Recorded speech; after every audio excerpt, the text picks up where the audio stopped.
The second epistle of John. The elder, to the elect lady and her children, whom I love in truth, and not only I, but also all those who have known the truth, because of the truth which abides in us, and will be with us forever.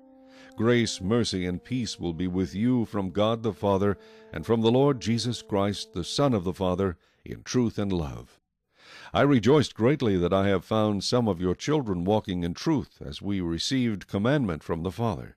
And now I plead with you, lady, not as though I wrote a new commandment to you, but that which we have had from the beginning, that we love one another. This is love, that we walk according to his commandments.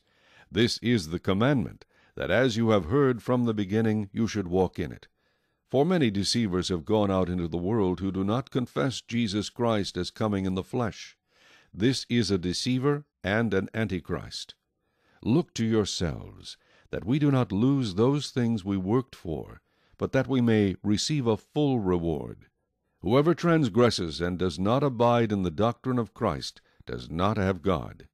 He who abides in the doctrine of Christ has both the Father and the Son.